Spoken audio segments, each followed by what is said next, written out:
1% decline over the next 2 years. So not only are new homes not being built at the pace promised, Mark Carney is actually delivering fewer homes than before. This is devastating news for young Canadians especially who dream of home ownership, who are forced to put their lives on hold because they've been priced out of the market. And rather than follow through on his promise to build at unimaginable speeds, Mark Carney is actually going to deliver 21% fewer homes over the next 2 years. On wildfires, so many parts of Canada are being ravaged by wildfires, and we learned this week, thanks to the union of employees, that Mark Carney actually cut the nerve center, what the experts called the nerve center for the federal government, to respond, plan, and prepare for wildfires. He cut that staffing by 50%. So right when Canadians need emergency services the most, Mark Carney actually cut jobs from the very people who coordinate the response to wildfires across the country. Just devastating news for anyone who's facing the threat of wildfires or who have already been forced to evacuate or who have lost their homes. And then on the Gordie Howe Bridge, Mark Carney, after promising that he had some kind of special powers, that he could deliver wins for Canada, after handing over concession after concession, he actually hid the Gordie Howe deal with the US because he was so embarrassed by it, and rightly so. The previous government had secured a 100% toll collection agreement where Canada would keep 100% of the tolls until the construction costs were repaid. Mark Carney just signed away a deal that gives 50% of those revenues, fully half of the expected revenues that Canadians were supposed to receive now go to the United States, including a special envelope for economic development in Michigan. So instead of dollars going to repay Canadians, taxpayers' investment in that bridge, those tolls are going to go to help create economic opportunities in the United States. And Mark Carney tried to hide this from Canadians. This is just another example of how Mark Carney is just delivering illusions for Canadians, no real results. He's been Prime Minister now for over a year, and nothing has gotten better. So with that, happy to take your questions. This nerve center you mentioned, where is it located, and what did the staffing level used to be, and what do you believe the staffing level is now? So I can get you the information on what it was. What we found from the union representing the employees was that fully 50% of those positions were eliminated. And not only in that nerve center, but 17 positions as well across the country who do things like wildfire mapping, who identify hotspots of risk factors and things like that. This is also just about the 2-year anniversary of the horrible wildfires in Jasper, where whistleblowers and Conservative MPs at committee were raising the alarm that proper forest management was not being done, a lot of dead trees on the ground acting as a tinderbox all around Jasper. The Liberal government ignored all those concerns, and we saw the devastating results. And now we learned today that they're continuing this reckless practice by cutting 50% of those positions at that government operations center, that nerve center. So, Mark Carney finds billion-dollar bailouts for condo developers. He finds money for gender-just rice farming in Vietnam, but he can't find funds to keep Canadians safe from wildfires. It's just devastating news for Canadians whose lives have been so terribly affected by wildfires this season. And going forward from today, what do you anticipate or suspect the impact would be of these cuts that you've said, the 50%? Well, it's certainly not going to improve things. It's certainly not going to make Canada's ability to respond better when you lose half the people whose job it is to coordinate responses between different levels of government, to make sure that material and the human resources necessary to fight fires are properly dispatched, and the whole logistics side of things.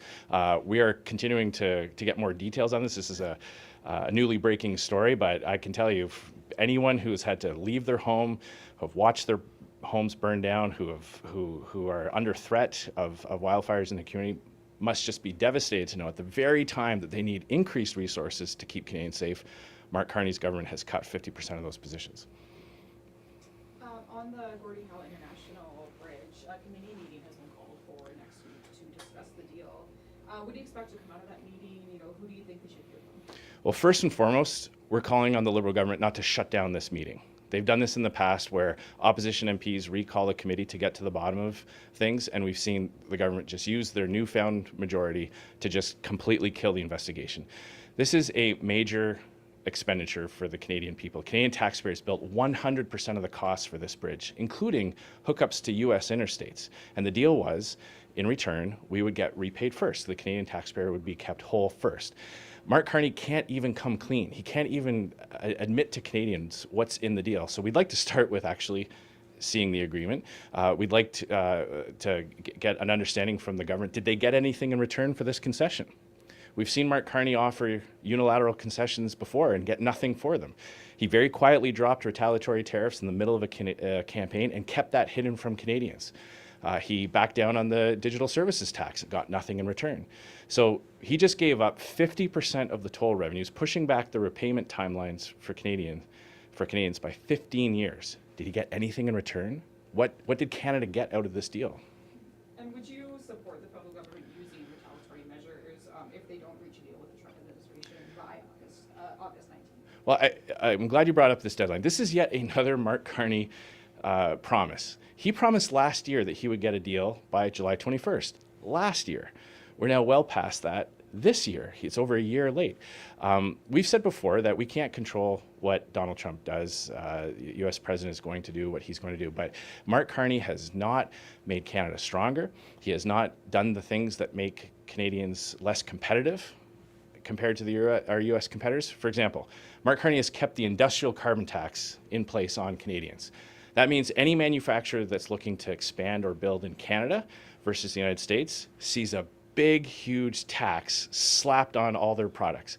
So we've seen over the last 11 years of Liberal governments, $1 trillion leave Canada. Even Mark Carney's own company, Brookfield, moved money out of Canada and into the United States. And Mark Carney hasn't removed a single one of those anti-development laws that Justin Trudeau brought in. He's kept the No More Pipelines bill. He's kept the West Coast shipping ban, and he's keeping that industrial carbon tax in place. We've supported in the past retaliatory tariffs where they make sense to give Canada maximum leverage at the negotiating table. Mark Carney has quietly, in the middle of a campaign, secretly backed down from that and gotten nothing in return.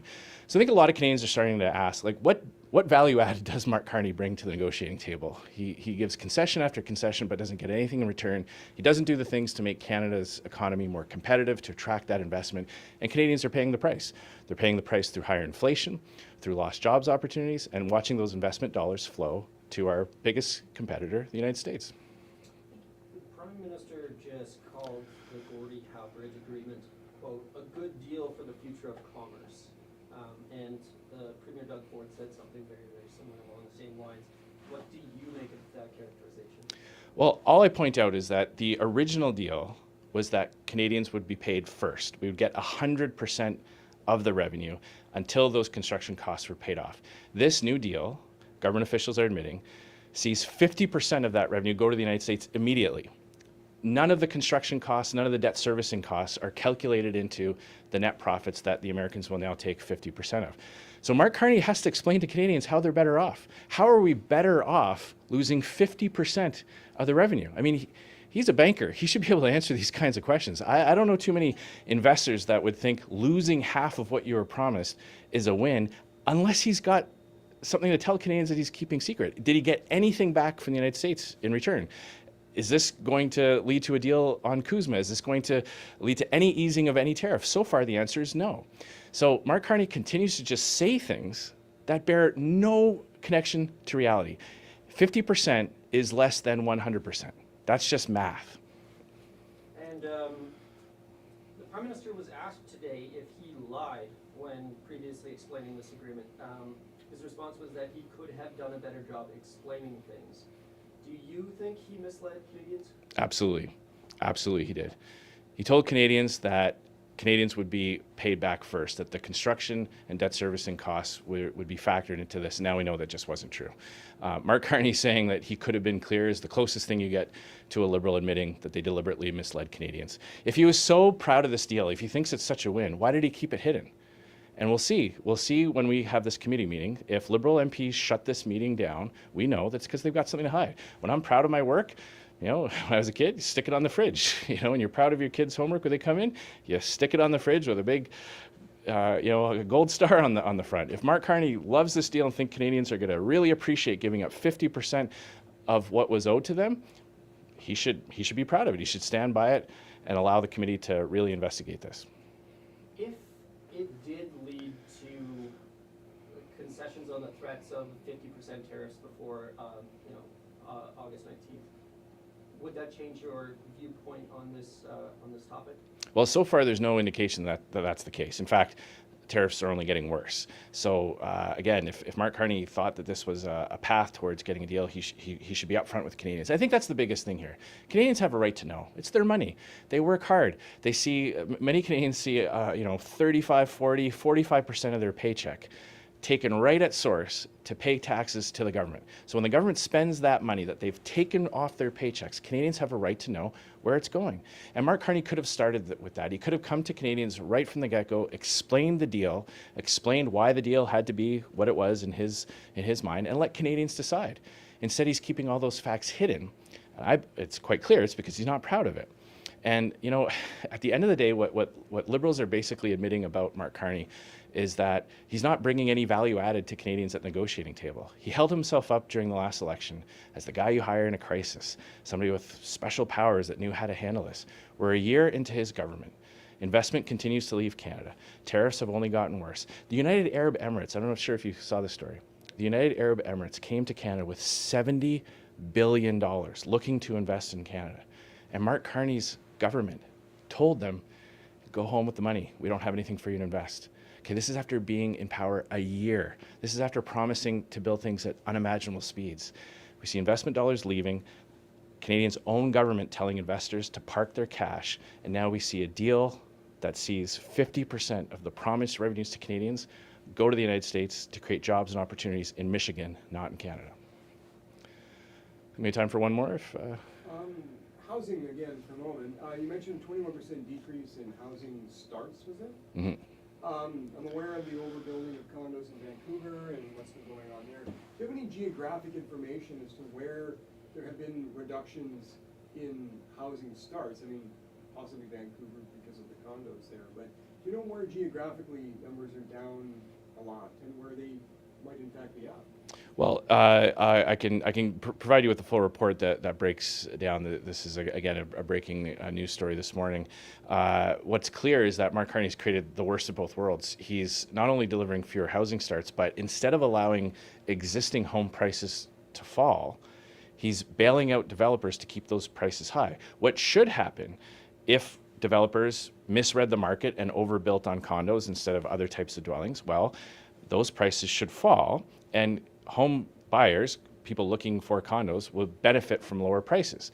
Mark Carney swooping in to buy those units keeps those prices high. He's using tax dollars to bail out developers, keeping prices high, at the same time that he's not delivering new homes, despite spending billions of dollars in new bureaucracy.